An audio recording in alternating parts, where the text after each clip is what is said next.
मथुरा नगरी, जहाँ की मिट्टी में भगवान श्री कृष्ण की बाल लीलाओं की सुगंध समाई हुई है। यमुना नदी की कल कल ध्वनि और विश्राम घाट पर आरती की घंटियों की मधुर स्वर लहरी यहाँ के वातावरण को दिव्य बनाती है। ऐसी ही पावन भूमि पर स्थित था मिर्जा साहब का आलीशान घर। मिर्जा साहब इलाके के सम्मानित व्यक्ति थे, जिनका परिवार पीढ़ियों से अपनी धार्मिक परंपराओं का कठोरता से पालन करता आ रहा था। घर में 5 वक्त की नमाज का विधान था और अल्लाह की इबादत में कोई कमी नहीं छोड़ी जाती थी। मिर्जा साहब के घर में उनका बेटा दादा रहमान और भतीजा कासिम रहता था। दादा रहमान स्वभाव से अत्यंत विनम्र और दयालु था। उसकी आंखों में एक अलौकिक चमक थी, जो उसकी गहरी आध्यात्मिक प्रवृत्ति का संकेत देती थी। वहीं कासिम उसके ठीक विपरीत कठोर, रूढ़िवादी और दुनिया को केवल अपने धर्म की दृष्टि से देखने वाला युवक था। एक सुनहरी सुबह की बात है। दादा रहमान और कासिम विद्यालय जा रहे थे। रास्ते में हलवाई की दुकानों से ताज़ा कचौड़ी की सुगंध आ रही थी और फूल विक्रेता गेंदे के फूलों की मालाएं सजा रहे थे। उनके रास्ते में एक प्राचीन राधा कृष्ण मंदिर पड़ता था, जहां से वे रोज गुजरते थे लेकिन कभी रुकते नहीं थे। आज का दिन भिन्न था। मंदिर के सामने पहुंचते ही दादा रहमान की चप्पल अचानक टूट गई।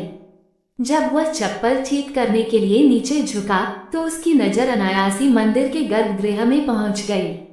वहां की दिव्य छवि ने उसे मंत्रमुग्ध कर दिया। सिंहासन पर विराजमान श्री कृष्ण के मोर मुकुट और राधा रानी की करुणामय मुद्रा ने उसके हृदय को झंकृत कर दिया। वो उस दिव्य दृश्य में इतना खो गया कि समय और स्थान का बोध ही खो बैठा। कासिम की कर्कश आवाज ने ही उसकी तंद्रा भंग की। उस दिन के बाद से दादा रहमान का जीवन बदल गया। अब वो विद्यालय आते जाते समय मंदिर के सामने स्वतः ही रुक जाता।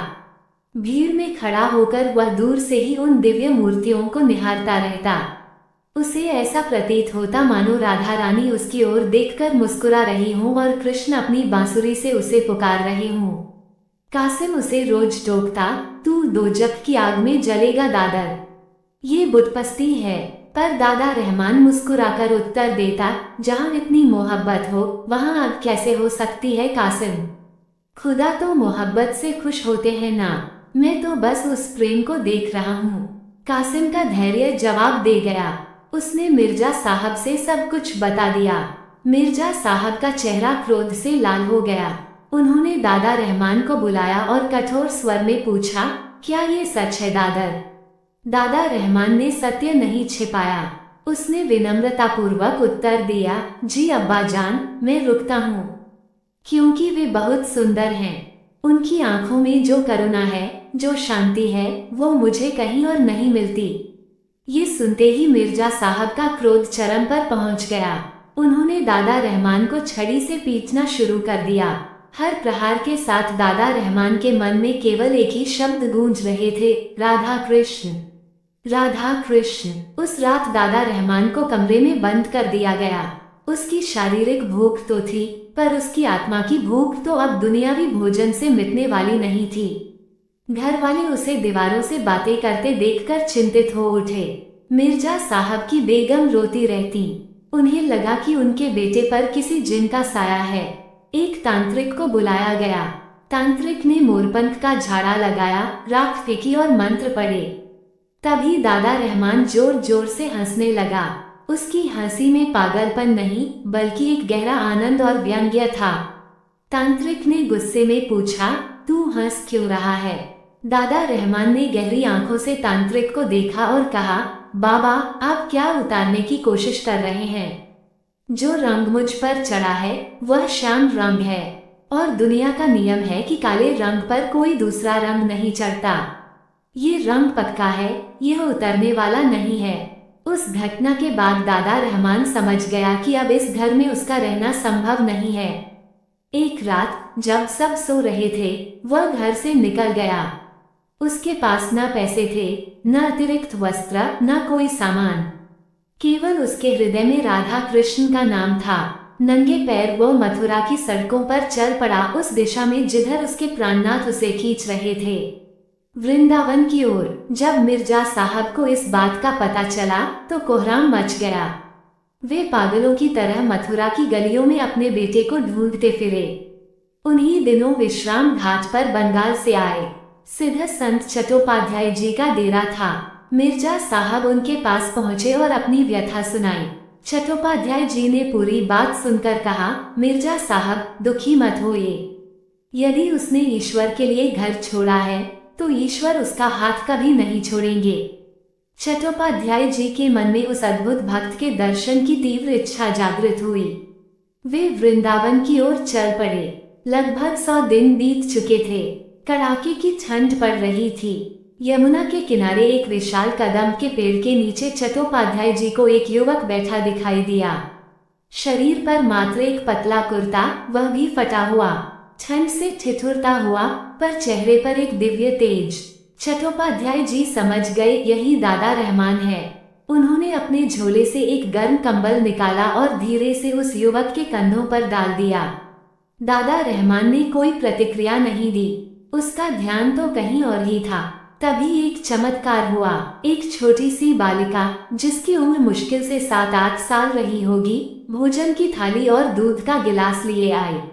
वह दादा रहमान के पास पहुंची और तोतली आवाज में बोली, अरे ओ भैया, तूने कई दिनों से कुछ नहीं खाया, ले ये भोजन कर ले, माँ ने भेजा है। दादा रहमान ने आंखें उठाई, मुझे भूख नहीं है लाली, मुझे तो बस राधा रानी से मिलना है। वे कब आएंगी? बालिका मुस्कुराई, अरे पगले, अगर तू खाएगा नहीं तो शरीर छूट जाएगा, और शरीर नहीं रहेगा तो राधा रानी से कैसे मिलेगा? प्राण होंगे तभी तो मिलन होगा, ले पी ले। बालिका ने जिद करके दादा रहमान को दूध पिलाया और भोजन कराया। फिर वह चट्टोपाध्याय जी के पास आए और आदेश भरे स्वर में कहा, बाबा इसका ध्यान रखना। लाडली जी ने कहा है कि यह मेरा बहुत प्यारा है, इसे कष्ट नहीं होना चाहिए। मैं रात को आऊंगी इसे ले जाने। इतना कहकर वह बालिका झाड़ियों के पीछे गई और गायब हो गई। चट्टोपाध्याय जी दौड़कर देखने गए, पर वहां कोई नहीं था। शाम ढलने लगी। सूरज यमुना के जल में डूब गया और आकाश में तारे टिमटिमाने लगे। वृंदावन में रजनीगंधा की सुगंध हवा में तैरने लगी। चट्टोपाध्याय जी और दादा रहमान वहीं बैठे रहे। अर्धरात्रि का समय था। अचानक पूरा वातावरण एक दिव्य प्रकाश से भर गया। वह प्रकाश चंद्रमा की तरह शीतल और सुखद था। चट्टोपाध्याय जी ने देखा, एक किशोरी धीरे धीरे उनकी ओर आ रही है। ये वह छोटी बालिका नहीं थी, ये साक्षात सौंदर्य की देवी थी। उनका रंग पिघले हुए सोने जैसा था। नीले रंग में लिपटी अद्भुत आभामंडल के साथ वे दादा रहमान की ओर बढ़ रही थी। दादा रहमान ने उन्हें देखा और उसका चेहरा खिल उठा। वह ऐसे खड़ा हुआ मानो जन्म जन्मांतर से इसी पल की प्रतीक्षा कर रहा हो। किशोरी जी मुस्कुराई और अपना हाथ आगे बढ़ाया। केवल एक शब्द गूंजा, चलो। दादा रहमान ने अपना हाथ बढ़ा दिया। जैसे ही उसका हाथ किशोरी जी के हाथ से स्पर्श हुआ, उसका भौतिक शरीर ज्योति में बदलने लगा। चट्टोपाध्याय जी ये दृश्य अवाक देखते रहे। किशोरी जी ने दादा रहमान का हाथ थाम लिया और उसे लेकर यमुना की ओर बढ़ी। देखते ही देखते दोनों हवा में विलीन हो गए। न शरीर बचा, न कोई निशान, केवल रह गई एक दिव्य सुगंध और परम शांति। चट्टोपाध्याय जी घंटों तक वहीं सुन्न बैठे रहे। उन्होंने अपनी आंखों से भक्त और भगवान का मिलन देखा था। उन्होंने देखा कि कैसे एक मुस्लिम युवक, जिसने कभी वेद शास्त्र नहीं पढ़े, कभी यज्ञ नहीं किया, केवल अपने निश्चल प्रेम के बल पर उस परम पद को प्राप्त कर लिया। मिर्जा साहब को जब ये पता चला तो उनका दुख धीरे धीरे शांति में बदल गया। ये कहानी आज भी विश्राम घाट और वृंदावन की गलियों में गूंजती है, ये याद दिलाने के लिए कि ईश्वर को पाने के लिए किसी धर्म, जाति या कुल की आवश्यकता नहीं होती। आवश्यकता होती है तो बस एक सच्चे, तड़पते हुए हृदय की। जैसा दादा रहमान ने कहा था, काले रंग पर कोई दूसरा रंग नहीं चढ़ता। जब कृष्ण प्रेम का रंग चढ़ता है तो दुनिया के सारे रंग फीके पड़ जाते हैं। ये संसार प्रेम का है और जो प्रेम कर लेता है, ईश्वर उसी का हो जाता है। दादा रहमान की कहानी हमें सिखाती है कि प्रेम की भाषा सारी सीमाओं को लांघ जाती है। धर्म, जाति, संप्रदाय के बंधन प्रेम के सामने तुच्छ हैं। जब हृदय शुद्ध हो और प्रेम निश्चल, तो ईश्वर का मिलन निश्चित है। ये कहानी केवल एक व्यक्ति की कहानी नहीं, बल्कि प्रत्येक सीकिंग सोल की कहानी है जो डिवाइन लव की खोज में निकलती है। दादा रहमान ने साबित किया कि भगवान तक पहुंचने का मार्ग केवल प्रेम है, बिना किसी भेदभाव के, बिना किसी शर्त के।